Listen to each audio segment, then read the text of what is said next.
Welcome, Bucks fans, to another season of football with Brent Allen Live and Ren Dax. We are the hosts of the Pewtercast, and this is our InstantCast show. The game is over. It just ended literally moments ago. Ren Dax is with me. Ren, how you feeling coming off this first preseason game against the Cincinnati Bengals? Good and bad. It's sort of like everyone. You start off before the game, you're like, I hope just everyone comes out healthy. And then the game happens, and there's things that you like, and there's things that you don't like, things that you would have liked to see happen. And in the end, we'll see how healthy Ryan Griffin is. So I think that's right now is what I'm taking away as the biggest thing. That and Aguayo has probably kicked himself out of Tampa Bay. Yeah, way down. Those are certainly probably the two hottest topics we'll be talking about tonight. As we said, this is the InstantCast show. This is a show that follows the game right after. These are the immediate thoughts, the raw thoughts of not only the host, but also you, the listener, because the phone lines will be open very soon. They're not open yet, but the phone lines will be open soon. We'll be taking your guys' call.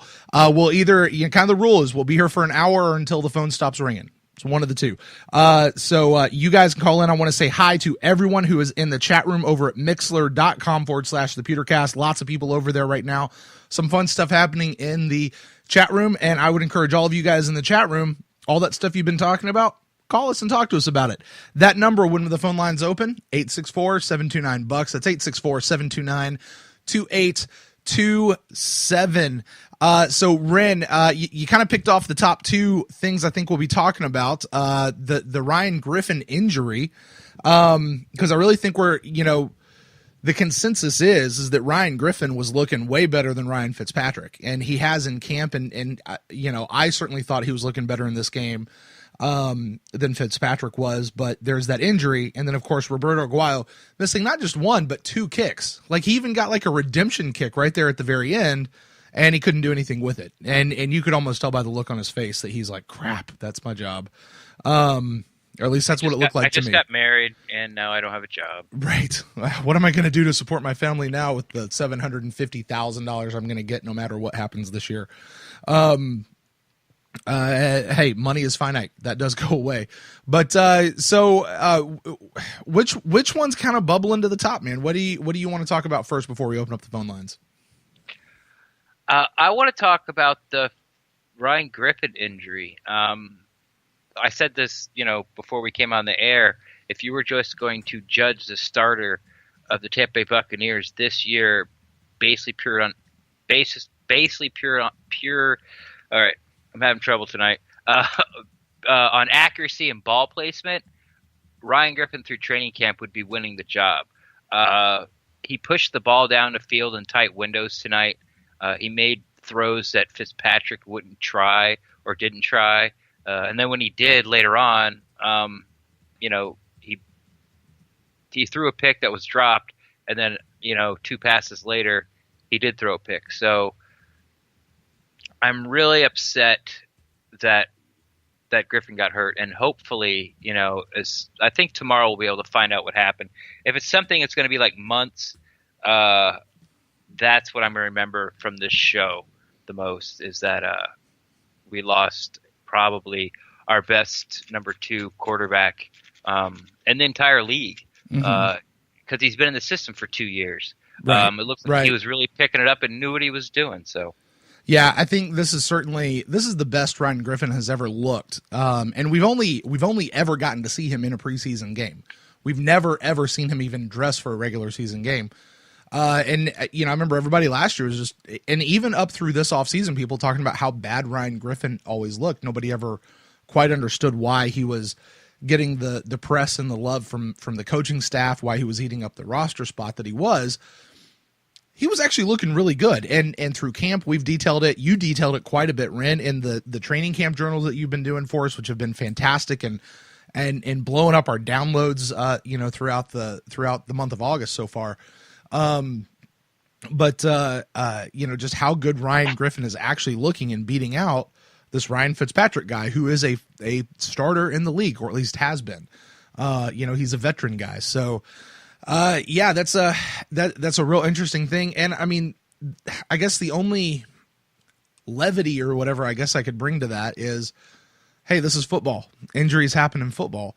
But God, you really hate to see something like that happen in a preseason game, to take out something, and we don't know the extent of the injury.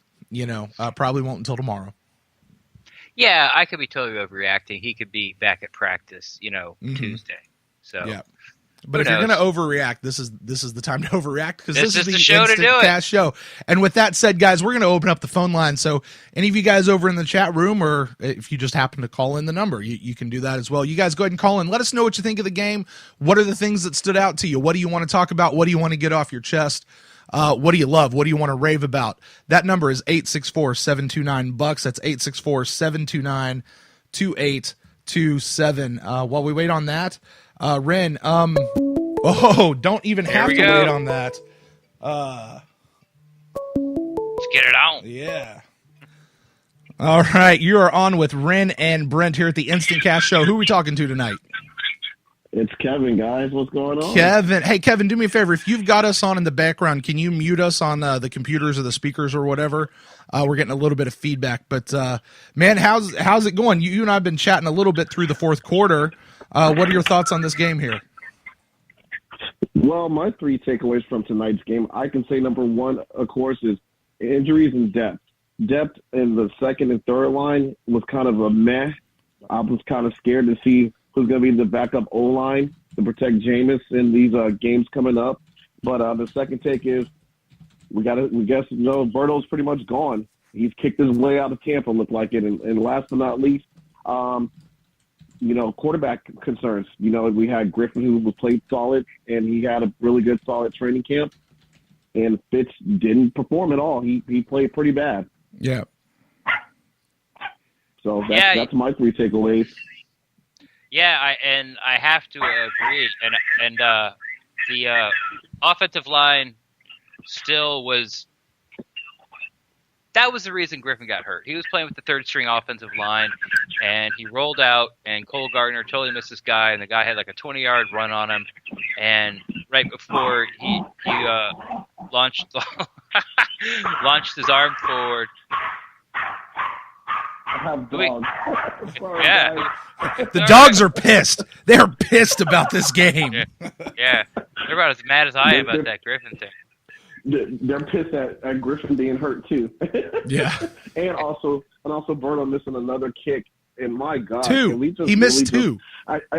He missed an easy extra point which bounced off the goalpost, and then Dirk tried to give him a redemption kick, and he kicked it right. So I think the writing's on the wall. He's pretty much gone, and I think Folks got the job. Or some people are saying that our kicker could be maybe in free agency. So. Yeah, I got into quite a bit of a conversation about that, and I'm sure there's other people that are going to call in. We'll talk about Aguayo, but I have very much been on the record saying that come the season, I'm going to be with whoever our kicker is, whether it's Aguayo, Folk, or somebody else altogether.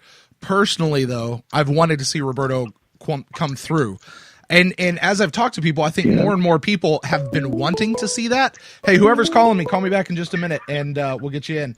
But we've been wanting to see that, but there does come a point when enough is enough, and it could be Folk. I highly doubt that we could be going out and find another kicker out there, because let's face it, Folk hasn't looked amazing through camp. I mean, I know he looked pretty good tonight, but he hasn't looked amazing through camp. And, as we detailed on one of our training camp journals, Ren, over this last weekend, evaluation time is not in practice. Evaluation time is in these games. And when it came down to evaluation time, Roberto didn't look great. Folk looked, I don't want to say he looked great, but he looked better than what he needed to, Folk made his kicks, and Aguayo he did. looked pedestrian at best. Yeah. Yeah, I mean, he looked like he did what he needed to do, so. Yeah. and he made his only kick, I think, that he had, so. Right. Yeah, I think he only had one kick. Is that right? Folk only had one kick tonight? I think. Yeah. Yeah. Yeah. But it's when those things shine. So, It's going to be an interesting one, Kevin. Definitely interesting. Hey, just out of curiosity, are these 3 takeaways? Is this going to be something you'll be writing on your allbucksfan.com website that you'll be doing?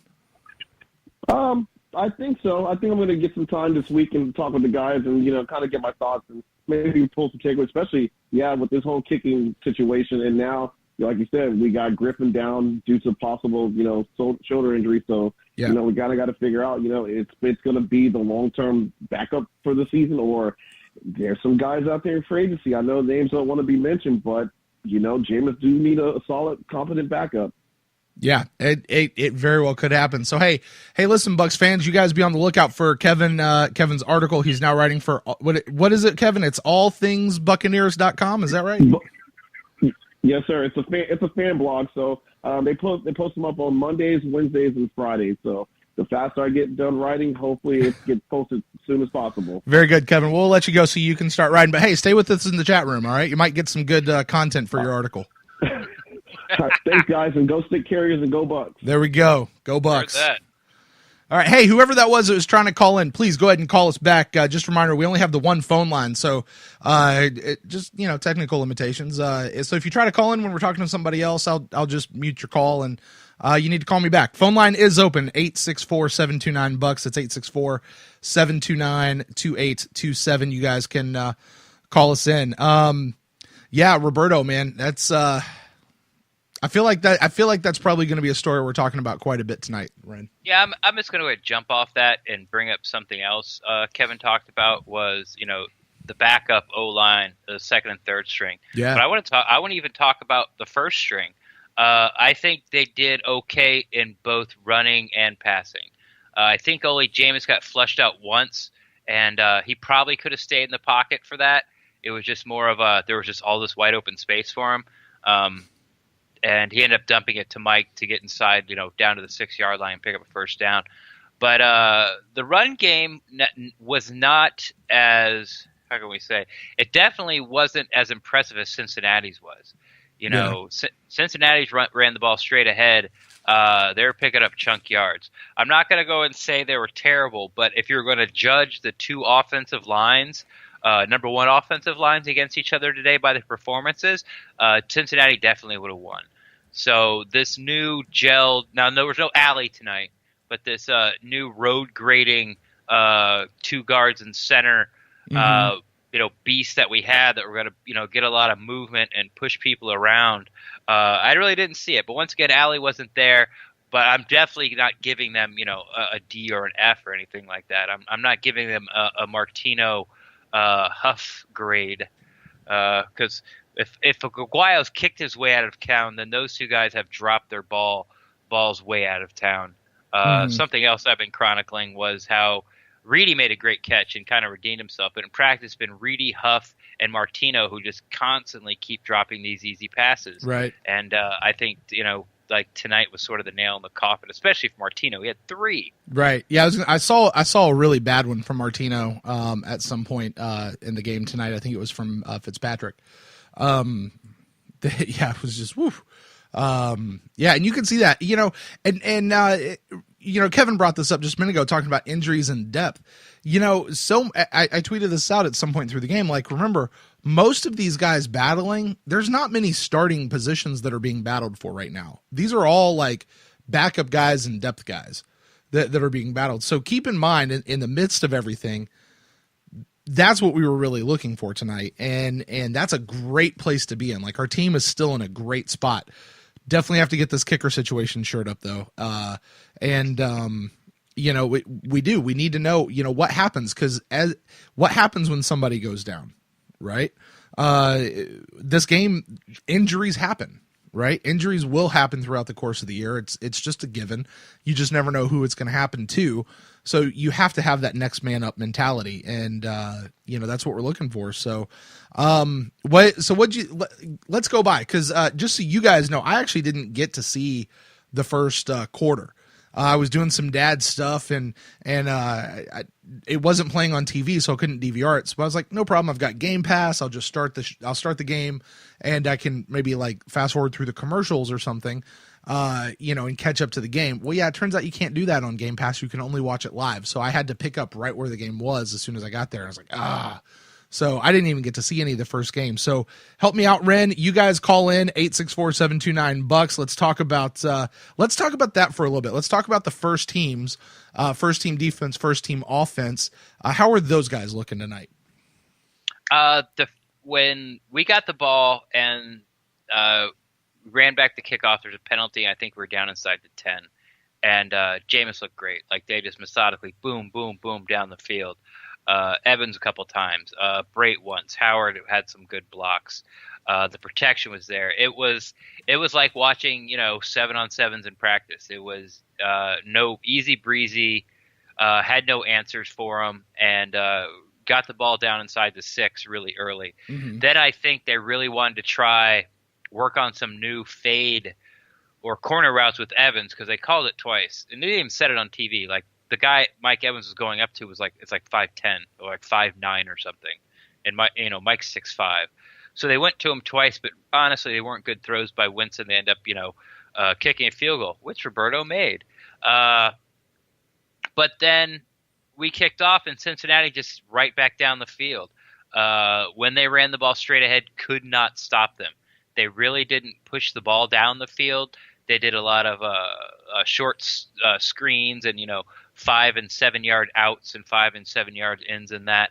But there wasn't a lot of pressure from the defensive line as far as getting pressure on the quarterback. And then when Cincinnati got it down with inside the 10, in the red zone, Vernon had a really athletic pick. Yeah, I saw that one. Yeah, and he got both feet in. He might even got like 4 steps in. He like tapped himself in. But that was I thought it was deflected, and so did the announcers. Kind of like, oh, he broke it up, and then you just see him keep running with the ball, and now he's at midfield. He went out of bounds, but he's like at midfield, like curling towards the sidelines and still celebrating. Everyone's like, wait, what? Did he catch that? And it ended up he did. So, and then the Bucks got the ball, and they got we were, I think, like inside the 5, and they got out of there, and ran it a couple times. Quiz looked good as far as picking up some short yardage. And Jameis found some guys, and then the drops started to Hump dropped one, but that was on the first drive. Then I think Evans ended up dropping 2 for the night. The last one he dropped would have been a first down.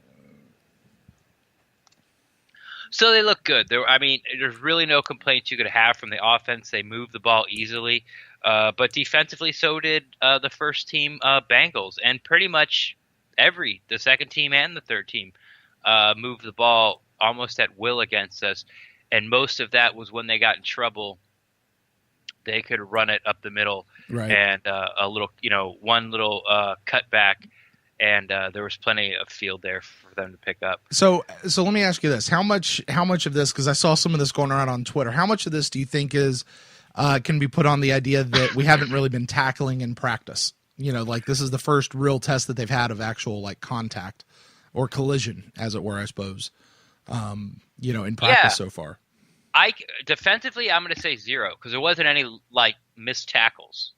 It was just being out executed in the pit, in the trenches pretty much as far as the running goes.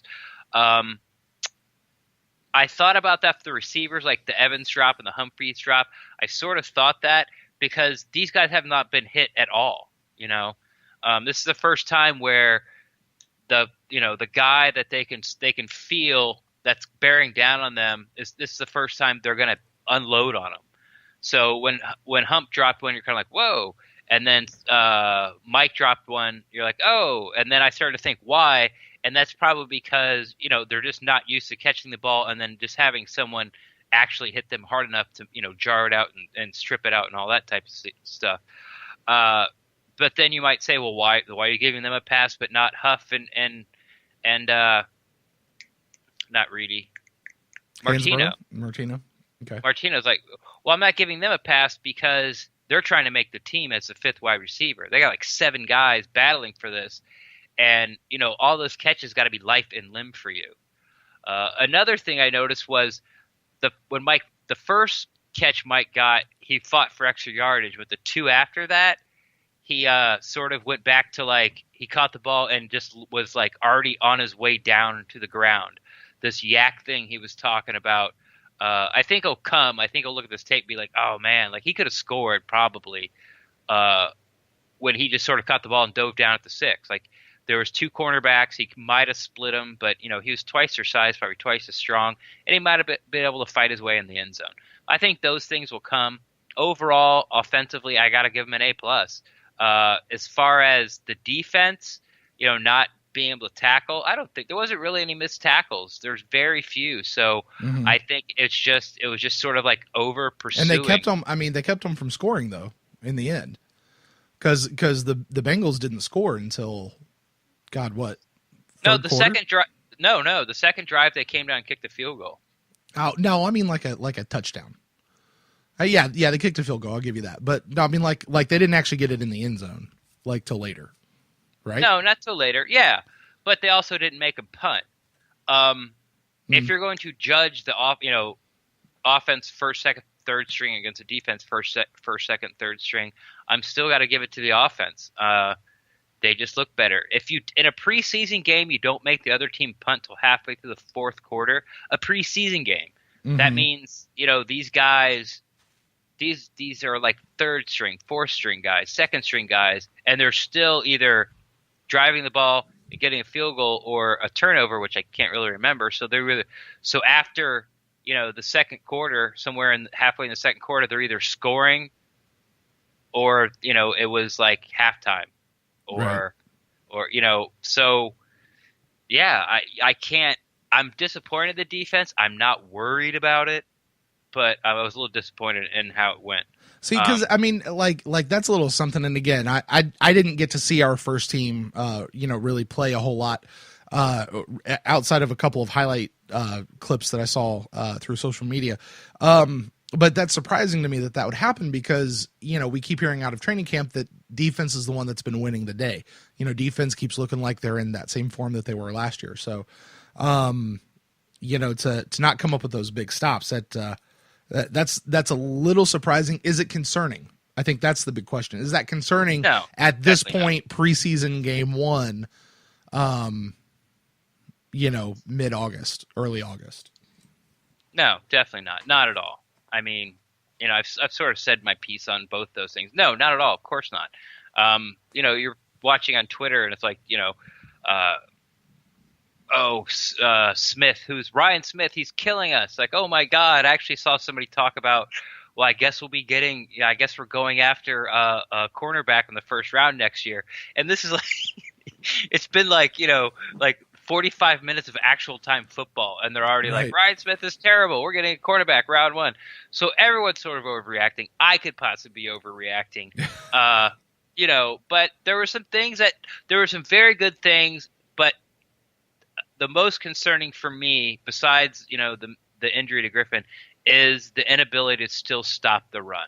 Yeah, and that was from like the first string to the second string to the third string, and once again when they tried to get it on the edges with a running back, the defense was there. I mean, we got speed for days, but that acquisition of Baker and re-signing Siliga and drafting Tui Kolovatu and then drafting Beckwith, who's our big linebacker.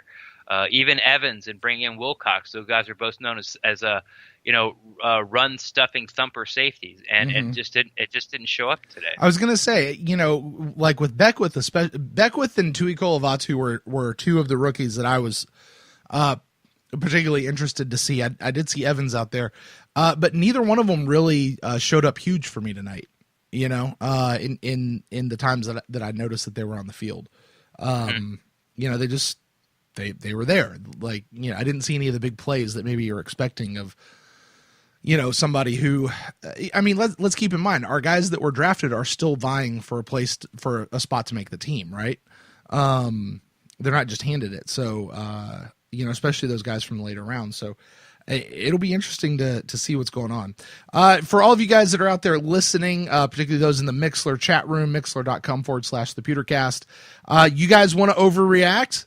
Give us a call. Let's do it. Let's rumble. 864-729-BUCKS. That's 864-729-2827.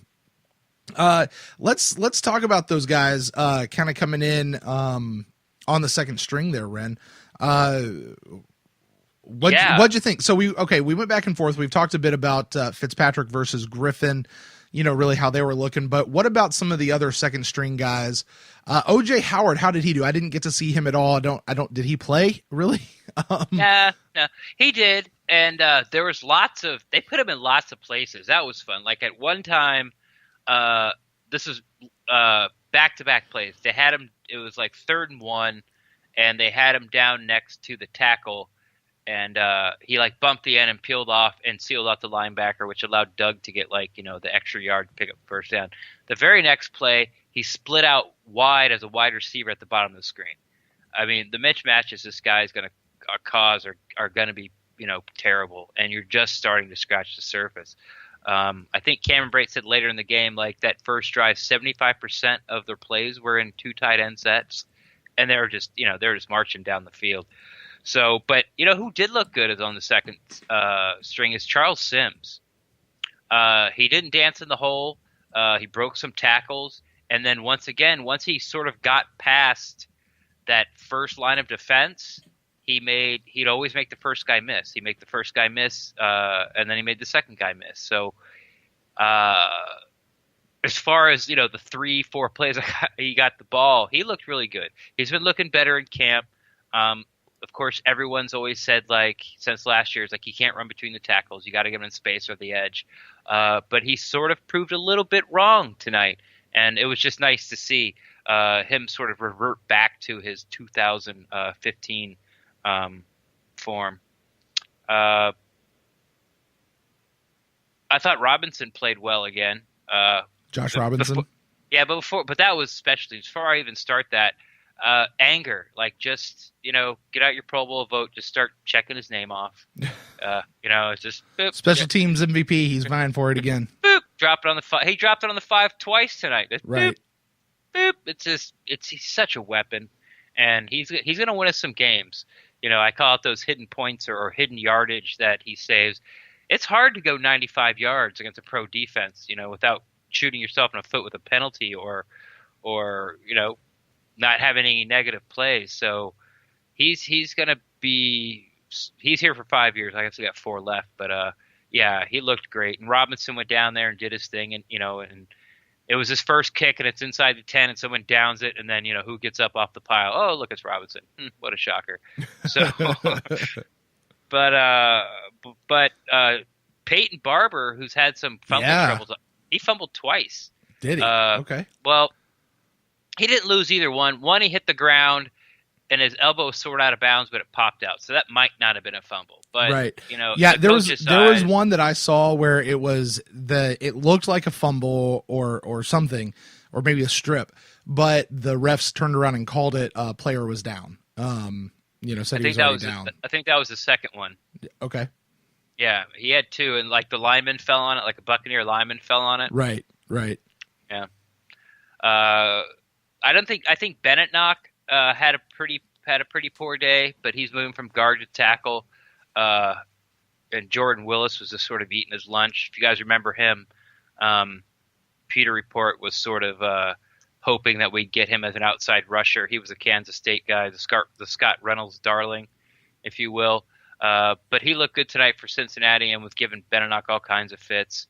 Who else looked good on second? Godwin got 1 pass. Mm-hmm. And it was one of those tight windows that Griffin threw in there. You mean Goodwin?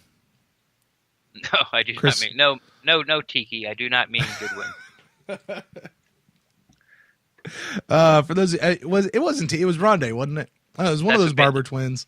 That's what made it funny. Oh, hey, there you go. Wow, it's late, and I'm not that quick on the uptake today. Rondé was calling the game, and he I don't know if he kept doing it, but at least once I know that he called Goodwin, which, by the way, he's not the first person to do that. I've heard a couple of others do that as well. I did it for the first couple of weeks. Yeah, so Ren, you're getting a shout out in the chat room.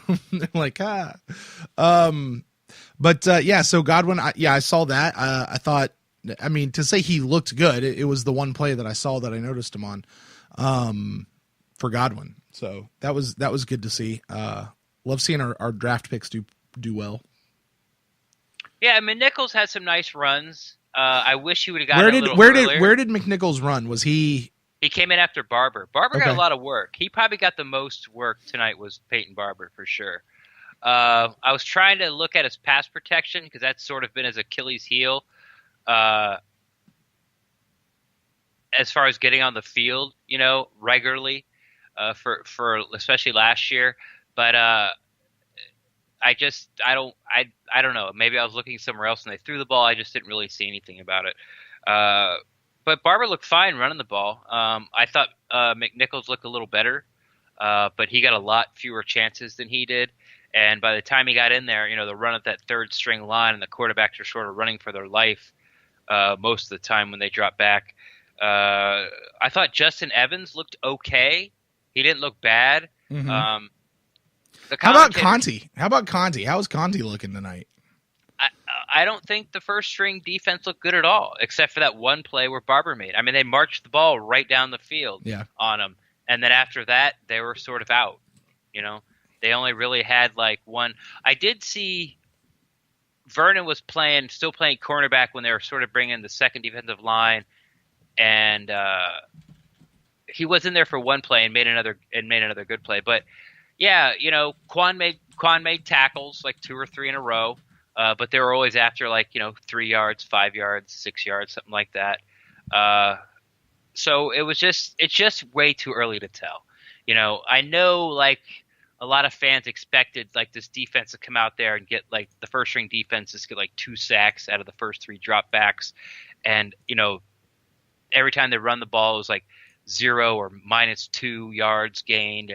And every time they try to throw out, either Ryan Smith or Vernon was going to knock it away. But in the end, Vernon came up. But these guys get paid too, so it was sort of an underwhelming performance for the defense and a delightful surprise for the offense, I guess. Everything you hoped about the offense came true. Everything you hoped about the defense did not. But they weren't terrible, if that makes any sense. Right. They were just they were average. They're average, but they only really got to play one series, to be honest. All right. Well, I've got a question I'm gonna throw out here, but I want to let you anyone else any final thoughts on anyone who might have jumped out, stood out, or maybe stunk up the place one way or the other. You asking me? Yeah, you. Yeah, I thought Channing Ward, the defensive tackle, I thought his hustle and his pursuit was really good tonight. Mm-hmm. You saw him chasing down plays on the backside a few times. Yeah, I saw that. Number he's 71. A big guy too. Yeah, he's not he was fast. He was quick for a fat guy. Yeah, he's no Noah Spence, and Noah Spence looked good as well. He made some guys just grab for air. But they were just sort of timed, it was those passes where they got the ball out real quick. He looked good. I think Clinton McDonald looked good. He was probably the only guy that actually did stuff a run at the, behind the line of scrimmage or at the line of scrimmage. He did that twice. I think Noah Spence got one too, but the guy sort of ran into him. But still, it counts. But as far as a 3 technique or nose guard play, I think Clinton McDonald, he looked good as far as that was. I had no idea Ryan Smith was so fast. I thought he looked okay tonight. I know some people were saying that he looked. Excuse me. Sorry, I hope no one heard that. Bless me. Some people on Twitter were kind of banging him. I thought he looked fine. I mean, This is his first start as a corner. He didn't miss any tackles. He almost had a really nice pass breakup. He was where he was supposed to be. So I thought that was great. And then sort of the other things I have is Martino can't catch. And then me complaining about how terrible the coverage is from Channel 8 because they don't tell you who's making the tackles on special teams, which is really a big thing right now for me, so we can know who's sort of winning special teams jobs are going to make the back end of that roster, and just how they don't do replays on things that they should. Yeah, so that was about it, to be honest. Yeah, that's what I got. All right, so let's do this. And those of you guys in the chat room, you guys can drop your comments in the chat room or call us, 864-729-BUCKS. Question is, top 3 people who hurt themselves, top 3 people who helped themselves. Now, I'm just springing this on you, no, so give yourself, give a chance to think about it unless you automatically have that. But while you're doing that, I'll give you a second to do that. While we're doing that, we actually got a message from our friend Chef Aaron, who's not going to be able to call in tonight. Said he wants to. Says he'll try next time. He's like, all I can really say after tonight is Aguayo no mas. Yeah, that's going to be the headline for sure. Yeah, everyone's just they're like, that's it. They're fed up. And he's certainly probably hurt himself the most out of everybody on the team, I would think. I would have to say Aguayo, Martino, and I don't really think anyone really has. I thought Riley Bulla looked good because everyone was sort of paying special attention to him. I thought he looked good. Number one Huff. Bucks fan. And Huff. You think Huff hurt himself? Okay. He had a really good punt return. Yeah. And then almost the very next play, he dropped one in his hands. And it was just one of those where you had to catch it. It was another, Griffin putting it right. I think it was his first pass. Like, put it right in the window, 17 to 22-yard gain.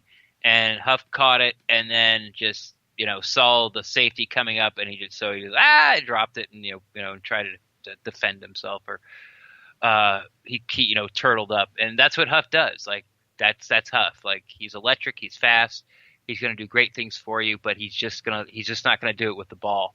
He's either going to leave it.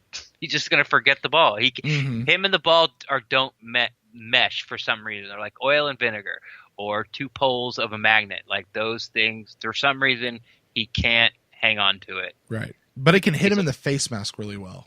Yeah. It happened twice last year, within like 2 games. Like, Hashtag Huff Muff. Huff Muff, yeah. And then he took that tunnel screen that, Jameis put it right in his hands, and it went right between his hands and right in the face. So, A couple people in the chat room are saying Martino, actually both of these guys, both said Martino, Roberto, and Fitzpatrick, saying Fitzpatrick hurt himself. I don't know that I saw Fitzpatrick hurt himself a ton tonight. I don't know that he helped himself, but I don't know that he fully hurt himself. He looked exactly like what I thought Fitzpatrick was going to look like. And I know I said this in the chat room before we went live. I really don't blame him. I thought he looked fine the first time he got in and actually drove down for the touchdown drive. I thought he looked fine. Nothing spectacular, but he drove the team down and they got a touchdown. It's sort of really hard to complain about that.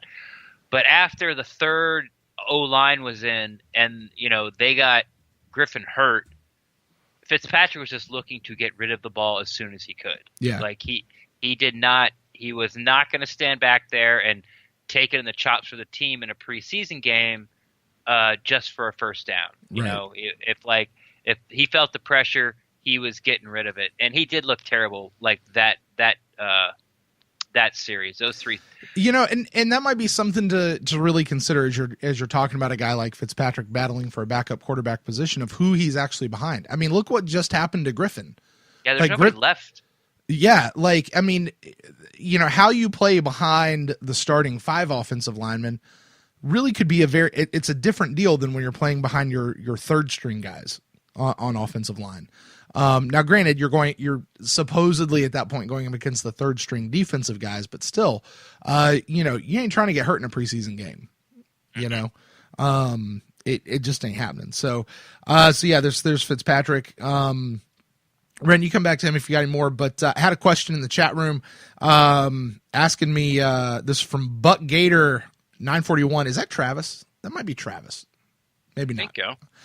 But anyway, he asked me, no more hashtag I'm with 19.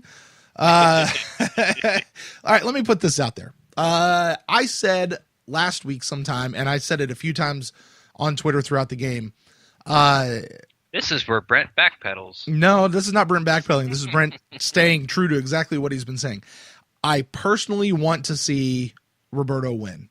On a personal level, I have wanted to see him win. Evaluation time, though, has not been in camp. Evaluation time is when the lights turn on. And I got to tell you, after watching him tonight, I am not in the camp that says we need to go ahead and cut him right now. All right, I'm not saying that. I don't think we should cut him right now. I would still like to see him have this big, like, miraculous comeback. Is it too late for a miraculous comeback? It really might be. He gets off the mat in the 8th round. Yeah, I mean, it really might be. Roberto will not get cut, nor do I think he should get cut until they have to cut him, which will be at the 90-man cut down. You know, remember, there's no more early cut down, right? It's we just do the one cut down. And unless something utterly miraculous happens between now and then I think you have to cut him. Because here's the deal. Here's the biggest thing about Roberto that we cannot have this year that we've had and we've kind of put up with. We can't have Cutter coming up on 4th down going, well, do I go for it or do I send out the kicker? Do I go for it? Not really sure which one I should do right now because, you know, it'd be about a 47-yard field goal. That can't happen. That can't happen at all. So, you know, I still have a personal, I'd like to see him do well, but, you know, I don't think he should be cut right now, but I think something seriously has to happen over the next 3 preseason games in order for him to even have a blink to stay. And Nick Folk's got to start stinking it up. That's what I think. Would you be upset if you woke up tomorrow and Aguayo was cut? No, I would not. No, because you know, last year I said the hashtag I'm with 19 is about supporting the guy who's our kicker. Right now, hashtag I'm with 19 is it's my little pet. You know, it's like, oh, it's like my kid's goldfish. It's not even my dog. You know, like I've got my dog and my kid has his goldfish. My kid's goldfish dies. Whatever, I don't care. You know, truth is I'm the one who's feeding that goldfish. I'm the one who's changing the water. I'm the one who's taking care of it. But whatever, I don't care. Honestly, there'd be a little bit of relief if it was gone. You know, so no, I wouldn't be sad. I'm comparing Aguayo to killing. I'm talking about killing a goldfish right now. Why do we go morbid on this show, Ren? You see what you do to me? What's this wheat stuff? How come every time you go over the edge, you throw a lasso and put it around my neck and let's just throw the goldfish in the cryo chamber. We'll get him out later. But no, I wouldn't be sad if Roberto was gone tomorrow. I'd be sad. I think it'd be a foolish decision. And I'll tell you why. I think it'd be a foolish decision. Because I don't remember who I heard talking about it, but they said, you know, one of the mistakes that the Bucs made last year when they drafted Aguayo was to immediately cut Connor Barth. And you need the two guys kind of going into camp together, whether they're just bouncing ideas off each other, they're talking to each other, or just the competition breeds something better. They didn't have that last year. And to go ahead and cut Aguayo now would rob Nick Folk. Let's just assume Folk's going to be our kicker. Would rob him of having that benefit as well. You know, so yeah, I don't know. Now the other question remains is, this question comes in: Do we need Aguayo with Folk taking up a roster spot? Not when the roster spots really count. Not when they're at the 53-man level. Right now, I'm fine with it. But once we get to that spot where we actually have to cut them down, we don't need to take 2 place kickers into the season on a 53-man roster. They're not going to take, and they're not going to do that anyway. Yeah, they're not going to do it. But right now, I'm okay with it.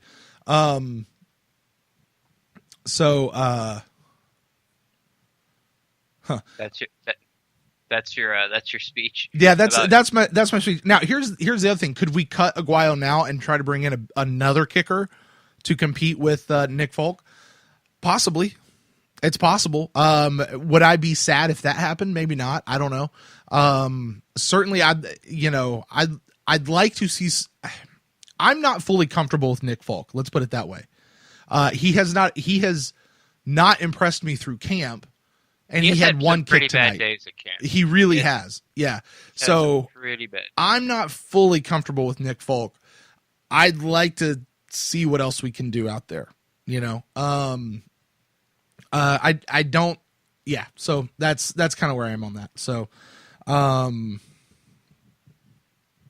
yeah. That's I guess my whole speech on Roberto. Aguayo has gone from a hashtag to a goldfish. Somebody, we can tweet that a little bit later.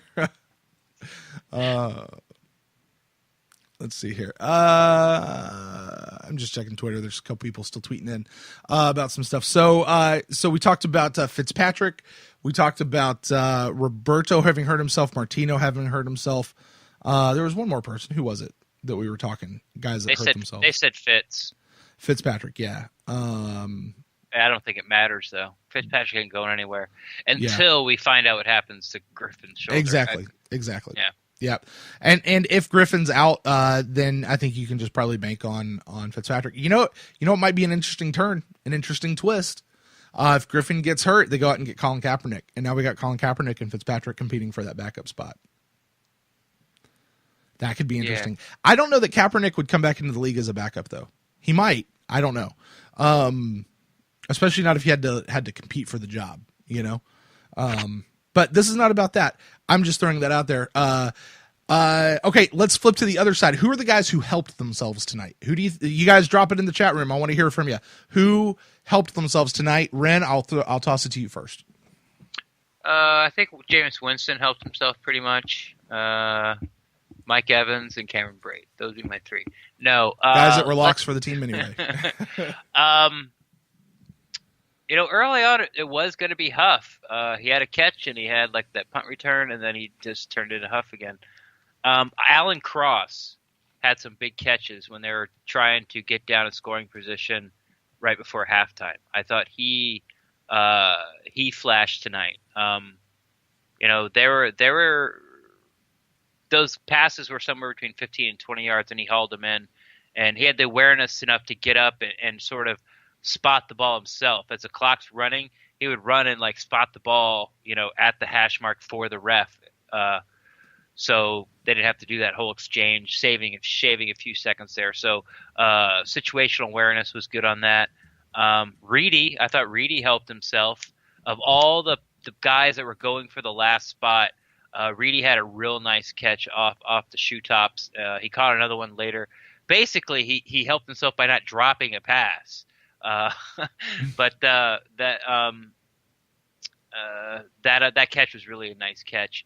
They didn't really get Bobo Wilson or Walker in till like Lufau was playing. Lufau Blue Cow?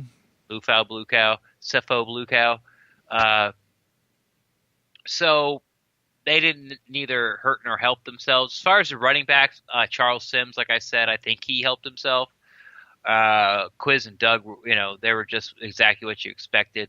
I don't think McNichols really took anything away. I'm not really sure he added to it. And Hansbrough didn't really get enough chances to be either way. I thought Bond had a pretty good game, even though he did get winded at the end. They played him a lot more than I thought they would. Well, they played him starting Sam, and then he was also backup Will.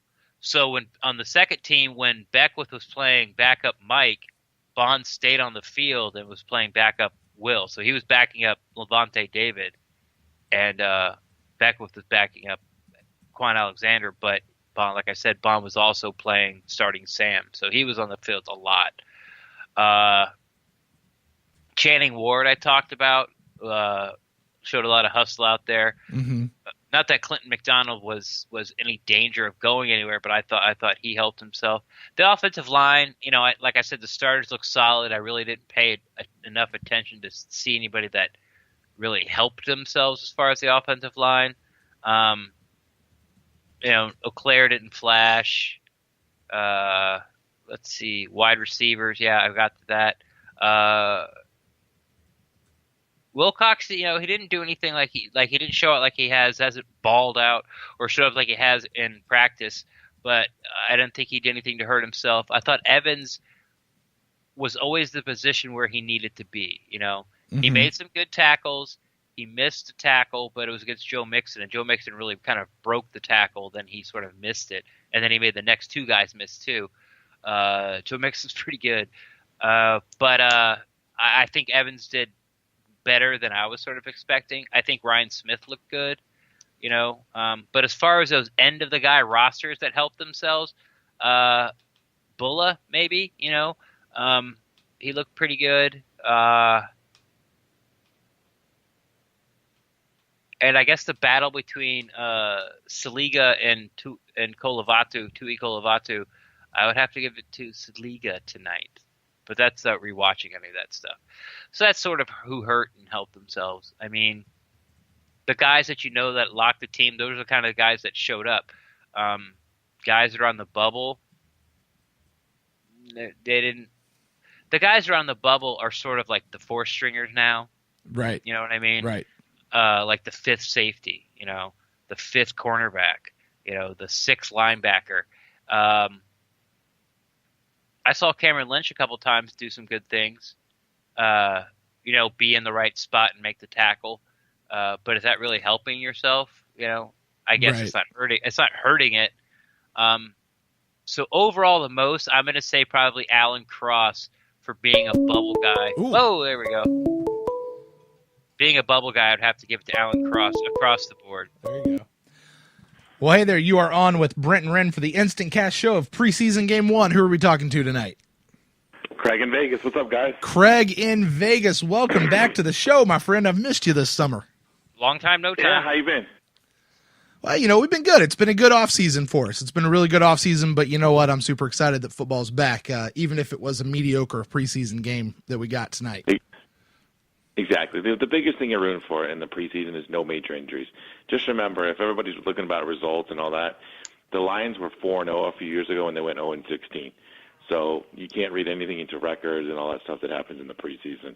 Exactly. As long as Jameis and you don't have any key injuries, that's what you're looking for the most part. I'm going to watch the game a little later. I got a TiVo for later. I listened to most of the game. But, listen, I think tonight you might as well I know it's a short week for them, and maybe they want an extra rep in there, but you might as well be done with Aguayo tonight. I mean, Jason just has to, Jason Light has to just say, hey, listen, yeah, he screwed up. You know what? Mm-hmm. He reached, it didn't work out, it backfired, and that's it. But I'll tell you what, listening to the game as well too is, did you see Cincinnati's kickers? Those, I think, the future kicker for the Bucs may not be on this roster right now. That's a good point. Well, too. That's a very good point. I think because the kid that kicked for Cincinnati, he hit 250s, and that's their incumbent kicker. But the other kid, he had a big leg too, and he was a Groza Award winner at Memphis. I think it was Elliott. They said he was pretty impressive on the radio as well too. So listen, the future kicker may not be on the team now, but if it's going to come down to it versus a rookie versus Falk, obviously they're going to go with the veteran as long as everything works out in the preseason. Mm-hmm. But I just think for his own sake, you got to let him go. If not this week, the following week, because maybe he can catch on somewhere else, and maybe just a new environment. But Jason's got to tell the Glazers, say, hey, listen, you got to put this one on me. I screwed up, and it is what it is, and they burned a second-round pick. If it worked out, great. But at this point, it's just not going to work itself out. I mean, you can't be worried about missing, extra points, a 47-yarder as well too. He'll cost this team games, and there's way too much talent on this team as well too, to have a kicker that's a little leaky right now as well too. Yeah, I agree with you, man. I really do. Go ahead and cut him right now. Maybe. I think you have to know who you're bringing in to replace him through camp before you cut him right now. Does that make sense? If they know who they can go ahead and bring back in to replace him as a kicker right now, I'd be for that. If that person is showing some good stuff, we don't want another Kyle Brenza situation on our hands either, though, right? And this may be the downfall of the losing that mid preseason cut, where they dropped down to 75, is because the extra kickers around the league right now are not going to get released really until that 90-man cut down, right? So, we may actually have to make it through the preseason before that kicker comes available. Yeah. But I also see, there may be a veteran out there who's not signed on the team, or maybe there's someone they worked out a year ago that they can bring in just for some reps as well, too, if you don't want the same guy kicking all the time so you don't burn him out as well, too. But, a lot of things, listen, they don't really game plan for game one as well, too, tonight, so you can't read too much into the offense, too much into the defense. Mm-hmm. They were just in two-a-days, and there was no game plan. This was not like a real game week as well, too. This was just, listen, this was like if, preseason games are like if you brought a team into scrimmage at one buck place as well, too. It's just everybody has to pay to go watch it as well, too. But, listen, the sky's the limit with this team this year as well, too. the offense can be unbelievable, can be the best the team has ever had as well too. But I do like from watching Hard Knocks this week as well too. Is listen, Dirk Cutter lit up Jameis, and he said, hey, listen, you can't do that. You can't throw in the double teams. He told him all season, you don't need to throw in the double teams this year. And he told him, listen, you're the one who can lose the game. Is that there's no one on the team more so that can lose this game but you. And right. so, I like that as well too. That and Aguayo have a good relationship with. Yeah, and so listen, I see this as an 11-win team. Yeah. Obviously injuries will play a factor, but I see this as a 11-win team. And I also, I think the secondary, everybody's a little worried about as well too, and stuff like that. But listen, in the last 8 weeks of the season, this secondary was lights out as well too. And then also too is, listen, how many times they had to target Mike Evans? They don't have to do that this year as well too. Exactly. They can spread the ball around as well too. So, listen, the schedule, it is what it is. I think they're just a much better team, and they have the same coach for the defense again as well too. And like they said, even in practice, GMAC has been unbelievable as well too. I think Ali Marpet, listen, Sweezy didn't get hurt tonight. That's a good sign as well too. He went to get live action tonight. He didn't get hurt as well too. So I think there's a lot of positives as well too, especially, Sweezy played in a game and did not get hurt. I mean, it's a miracle. Your biggest win right there. It's a bit. He's right. I didn't think of that. The guy was a ghost last year. No one even knew if he was in one bug place or not. I mean, no one saw him last year. But somehow those checks kept getting cashed last year. Yes, the direct deposit still came through. Right. Yeah. So I think, listen, as long as there's no injuries, Sweezy got through it. It sucks for Griffin. He's a good kid as well too. But we're talking about the third string quarterback. If he was even being talked to about going on the field, the team is at this point going to be a disaster. And listen, even if Fitzpatrick has to get in, it's a bad situation as well too. So when anytime you're talking about your second and third string quarterback, somewhat, that's the key as well too. Just make sure Jameis gets through the preseason healthy, protect him as well too. But listen, sky's the limit for the team. They've got everything in front of them. They control their destiny, and it's up to them as well too. And it's up to Jameis to just cut down one or just two turnovers because you have the weapons. Because listen, one or two less turnovers last year, they might be an 11-5 team versus 9-7.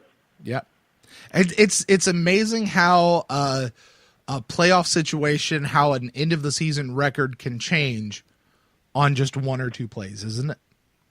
Yeah, just one or two plays. The Rams game last year was one that it just drove you nuts. What you saw out there as well too. The Rams game, the Raiders game had that. Yeah, you could even say. Listen, you could even say the Dallas game. They had plenty of chances to win that in the fourth quarter. Yep. The defense held up. They held them to field goals the whole time. Yep, I agree. Well too. You could say, and the Saints game, the defense didn't show up that game, but they had enough chances on offense to pull that out as well too. And it just, it is what it is. But those games like that as well too, and I think the schedule sets up really well as well too. And I know they have the Thursday night game against the Patriots, but it's a home game, and then they've got that extra couple of days before they come out to Arizona. I think the Miami game sets up well. Obviously, the Bears are going to be a disaster with Glennon as well too. I mean, they're gonna beat down the baby giraffe a little bit as well too. Listen, Glennon, Glennon could be back on this team next year as their backup as well too. It's true. They did what they did with that whole thing with Trubinsky, right? So yeah. So, but I think like I said, it's preseason. You don't read anything into it. Just as long as no one gets hurt, that's all you're asking for. Yeah, and and Craig, that's literally the best way to look at this whole thing with the preseason game. You got to take the whole thing with a grain of salt. And, what we're really looking at here, I think we said this up towards the top of the show, what we're really looking at here is the bottom of the roster. It's those last few roster spots. Those are the guys that are really competing. The other guys tonight are just getting reps under the lights. I think with the exception of that kicker spot, everyone else is really, the top guys are set. The top of the roster is going to be set. It's really those bottom guys that are kind of juking it out, and that's a good spot to be as a team. And you can't wait for Hard Knocks this week to see some of the behind the scenes things with Aguayo and Folk this week, especially after tonight. It's going to make for an unbelievable episode this week. Yeah, just to see that battle, because they already kind of previewed it, and then this is the perfect scenario for Hard Knocks to get even more ratings as well too, because you're going to see one guy did his job and one guy didn't, and they're going to be behind the scenes with it. It's going to be I feel bad for Aguayo, but it's going to be fun TV to watch. I don't know how I feel about my Buccaneers being fun TV outside of a game, but yeah, I think you're right. So, all right, well, guys, Craig, keep up the good work. I always appreciate it listening to the podcast all summer, too. All right, Craig, man. Thanks for calling in, man. Really appreciate you. We'll look forward to talking to you later this season, all right? All right, definitely, man. Have a good one, guys. All right, man. Go Bucks. Craig in Vegas. There's a voice I missed this summer. I got to tell you guys, I have missed the Instant Cast. I know we've had a couple of them throughout the summer, but I have really missed this, getting to talk to you guys out there. Hey, Ren, Craig brought up a few things about Hard Knocks there. I want to go ahead and take this chance. Hey, listen, we're going to be back at this on Tuesday. Tuesday night, right after Hard Knocks, for Talking Knocks, which is our limited series show. It's just like this. It's just like the Instant Cast show. We're using the same platform, but we'll be calling and talking about Hard Knocks. And we had a fantastic intro show this past week for the first episode. That was a lot of fun to get to talk to a bunch of you guys. And we'll be right back at it this week. So you guys make sure you tune in, especially after this whole thing with Roberto. It's sure probably going to be a good episode. Those editors and the HBO are going crazy right now. Cut and copy. There you go. Let's see here. Well, guys, I think that's going to get us. If there's anybody who wants to call in, you can call and stop me from closing out the show. But I think we're going to start closing out the show. Ren, any final thoughts coming out of the game tonight as we kind of look to sign off? Don't panic. Everything's fine. But I thought it was a great point that you brought up, and I was sort of thinking about it too, was that, Craig was the only person who was like, geez, did you see the kickers for Cincinnati? Right. But those guys may not be available till after the fourth preseason game.